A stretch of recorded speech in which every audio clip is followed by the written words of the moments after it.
So I think it's time to open up the discussion with some questions to our panelists. And we'll start with Carlos. Re the 15-minute city concept. The Global Observatory of Proximities was launched at the World Urban Forum at Katowice in June 2022. What is it about and how does it connect with the 15-minute city?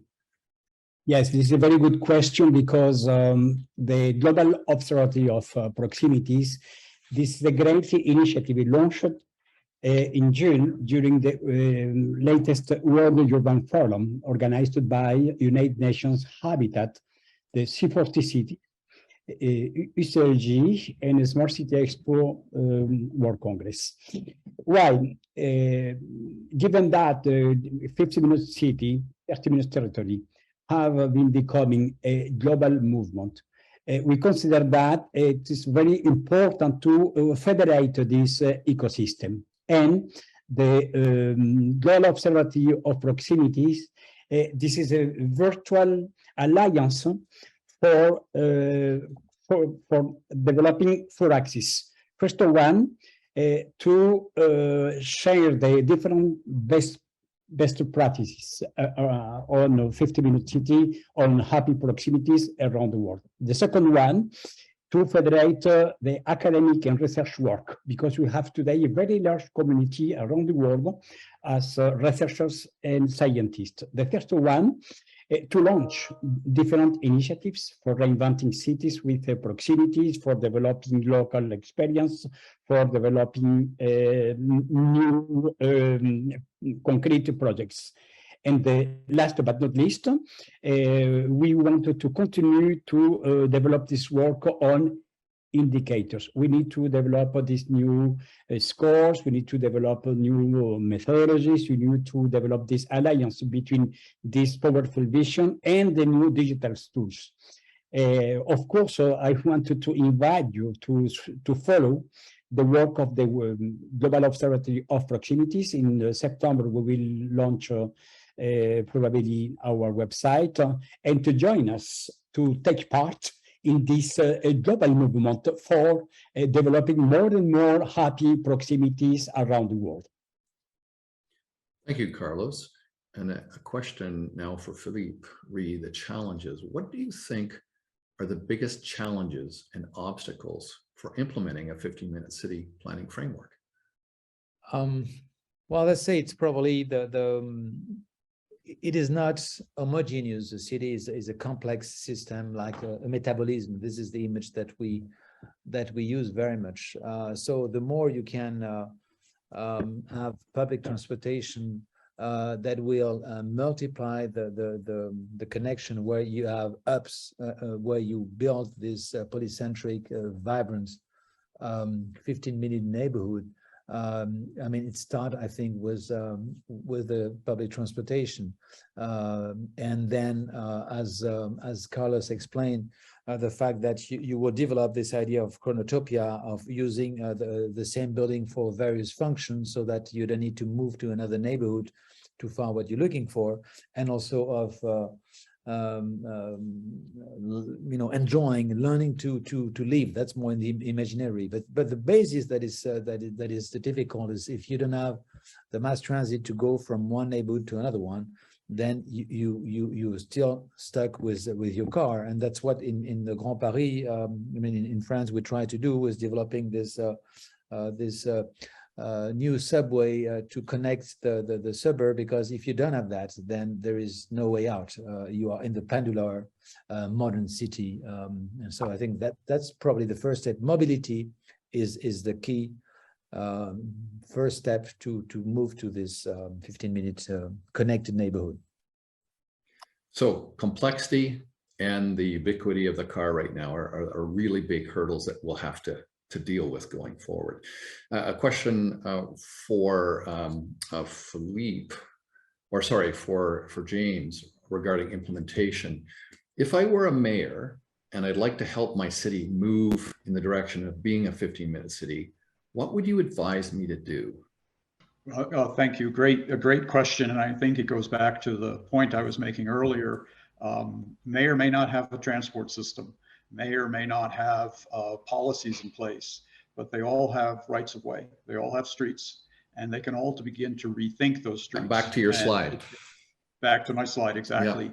Yeah. It doesn't have to be spatial, it could be temporal. I mean, you could do ciclovias where on, say, Sundays, you close down certain streets, you open them up to bicycles. You could say, we're going to institute First Friday festivals, close down a street, invite the public, farmers markets, food festivals, art galleries, indicating to the community that this right-of-way find a particular, reduce that down, add the on-street dining, add parklets, add the things that make the street so vibrant and interesting and a place for social interaction.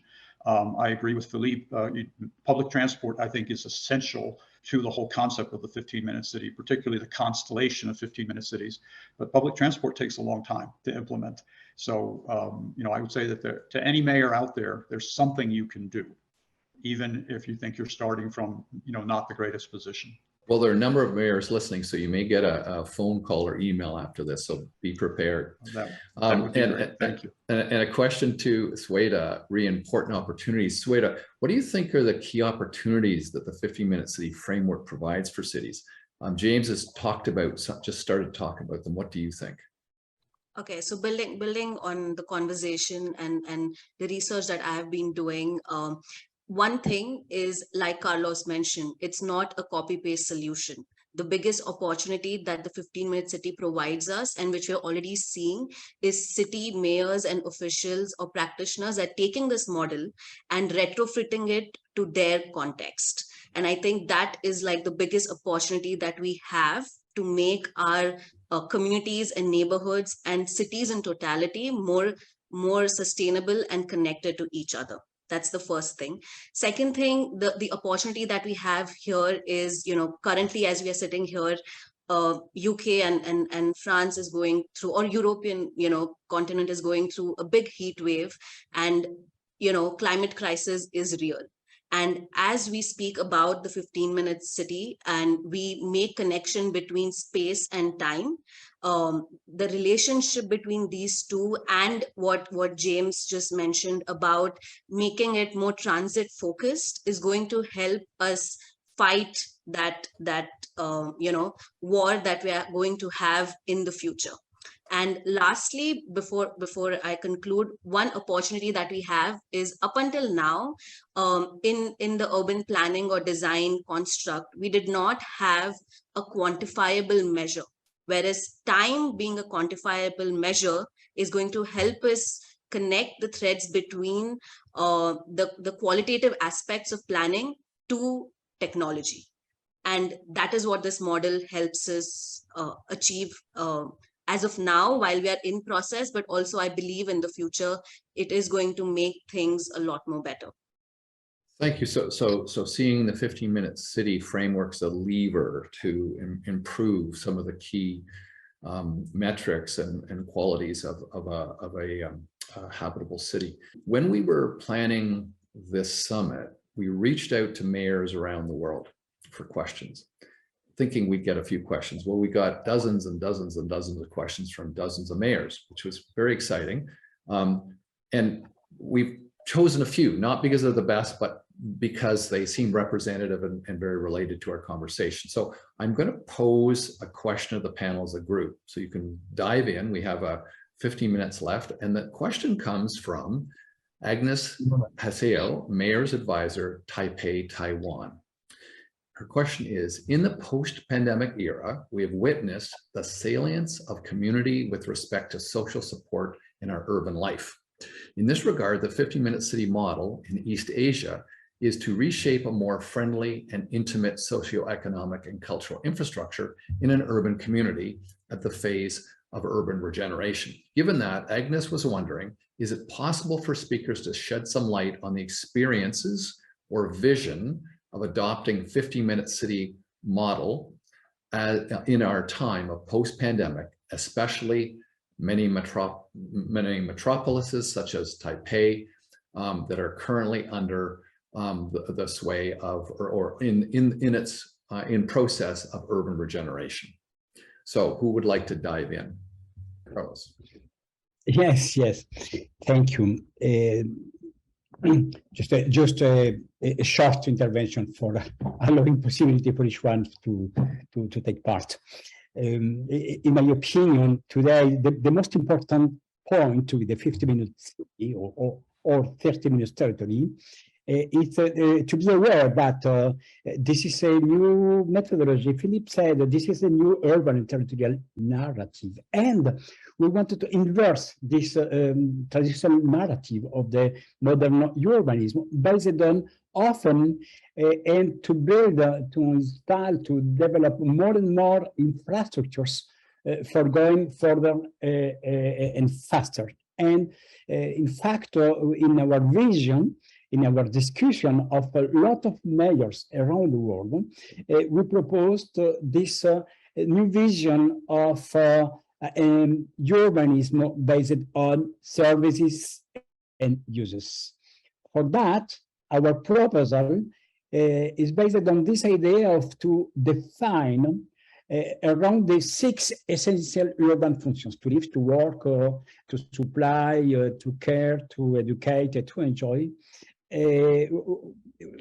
What are in the different resources for implementing these basic services. And the key element, in fact, is to have this polycentric vision for spreading in the different location of our territory a lot of decentralized services in crowded metropolises, in suburbs, in outskirts, and in the global south, in particular in the informal settlements.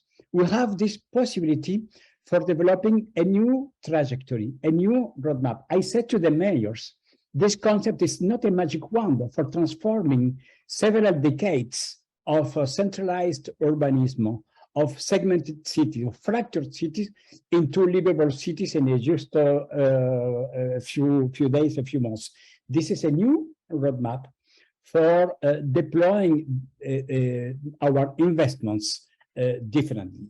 And we need for that to build a roadmap based on a new urban policy with this concept of the common good for proposing new management tools. For example, in Paris, we have the commercial property of the city of Paris for managing differently the local shops, the local commerce, supported by the city of Paris. We have the participatory budget. We have the social housing with the implementations in different locations of the city for breaking with the social ghetto in different communities.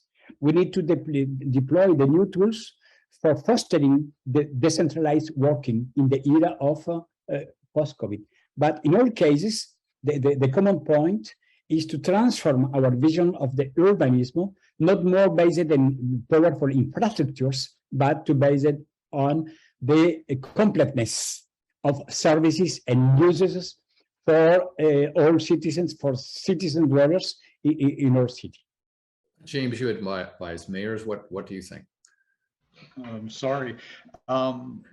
You know, I think what we saw, one of the silver linings of COVID is that by pushing people to be much more, closely connected to their neighborhoods, to their houses, and then look for those opportunities where they could get outside and begin to interact a little bit or begin to get some recreation.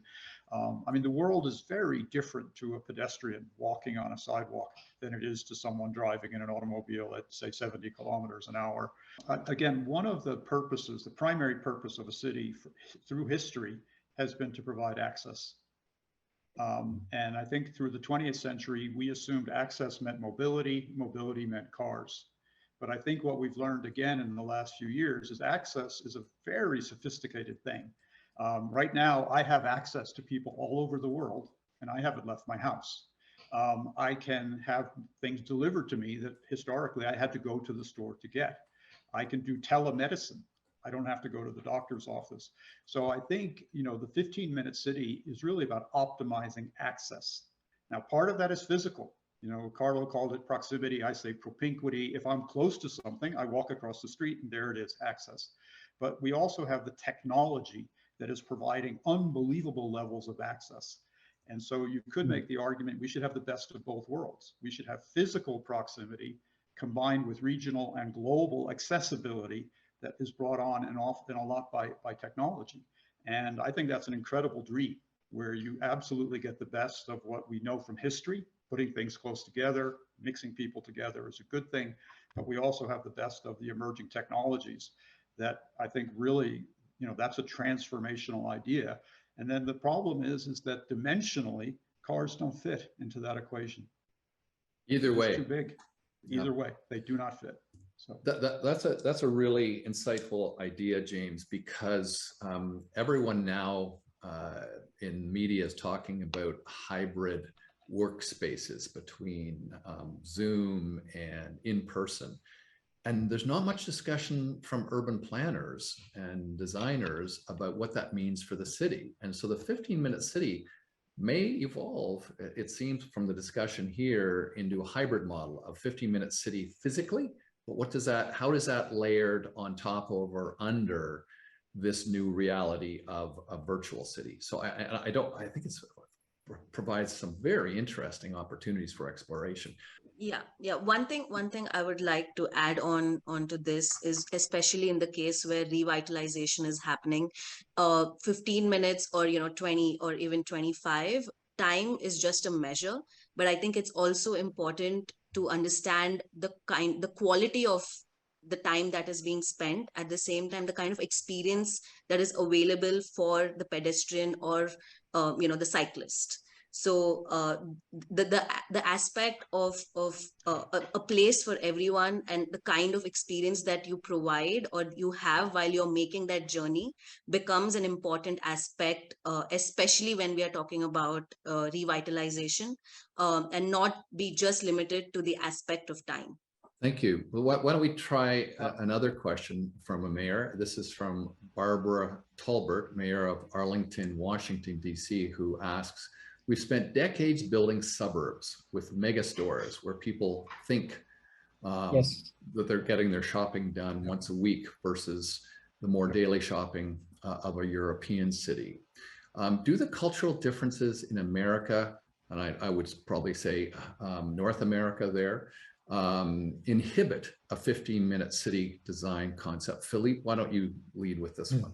Well, of course, the situation, I mean, we have to go back to Jane Jacobs. I mean, what happened in America after World War II and the spread and sprawl of city, of course, make it more difficult today when you've built a model through this spreading of housing, commercial zone, and then downtown with business. So you're starting not from the same starting point. I would say that if we're in Paris or London, and it's certainly make it more difficult. But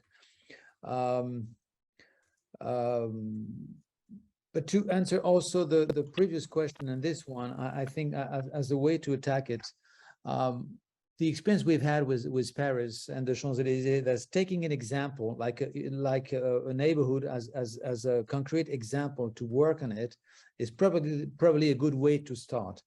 And work on that as maybe a case study that then you can expand and that you can learn from.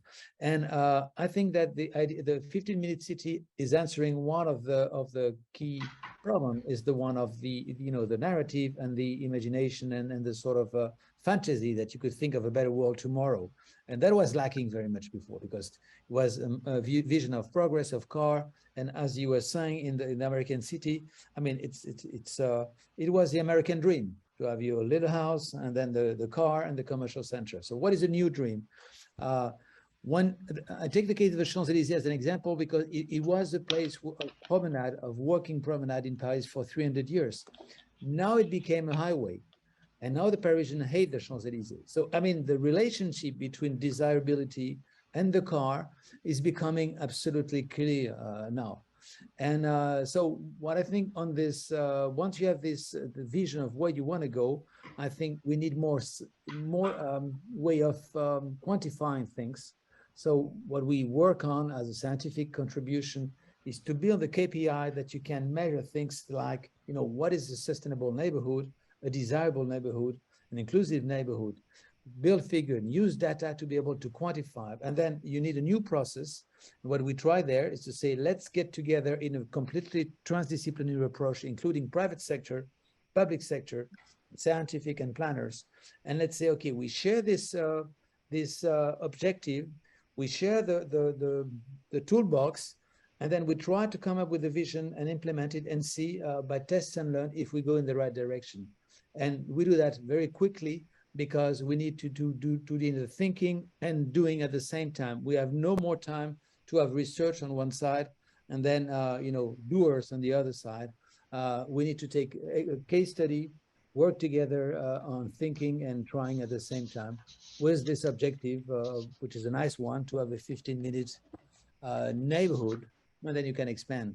Okay, so in Asian urbanism, somehow we encounter two dividing actors, the informal and formal. How do you democratize the 50-minute context or 50-minute city in this context? And that comes from Yaya from Jakarta, Indonesia. Yeah, this is a good question, a good reflection in general. We need, in fact, to develop the concept of shorter distances for developing more mixity. More mixity means at the same time more democracy, more transparency, more proximity, not only by the distances, but at the same time for involving people in the transformations. And we needed to change the management tools in our cities. We need to propose different new uses of the public space for revitalizing democracy. This is one of the most key points today in the democracy because, for example, we have people that decide to no more vote. The 50-minute city, this is a great opportunity for developing this bottom-up way for fostering people to take part in our daily transformations. This is a very good question, and in particular for young people. We need to involve young people in our transformation because we need that the young people will be, in fact, the